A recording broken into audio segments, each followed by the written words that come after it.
শিখতে হবে এই আগাটা পরিষ্কার করার উপায়। এই আগাটা পরিষ্কার করার একটা উপায় আছে বাহ্যিক, আর একটা উপায় আছে আধ্যাত্মিক। মনের ক্ষেত্রের এই আগাছাগুলি পরিষ্কার করার এক ধরনের উপায় আছে বাহ্যিক, আর এক ধরনের উপায় আছে আধ্যাত্মিক। বাহ্যিক উপায় হলো, আমি যদি আলেম হয়ে থাকি তাহলে কোরআনের যত আয়াত, মরণের সময় দুনিয়ার সবকিছু ছেড়ে এই দুনিয়ার থেকে চলে যেতে হবে।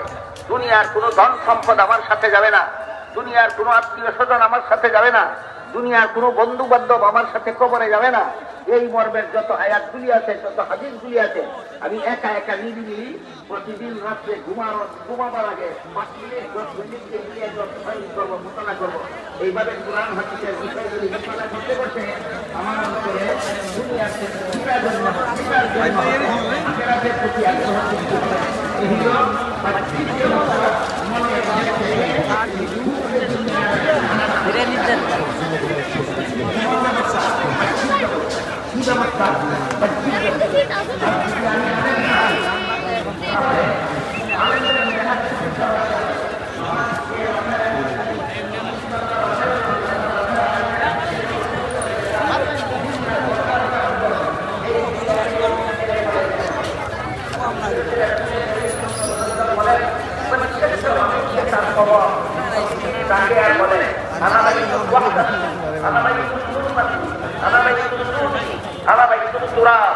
আমি একা থাকার পর এখানে নেক আমলের সাথী নিয়ে আসো। আমি অন্ধকারের ঘর, এখানে নেক আমলের মাটি নিয়ে আসো।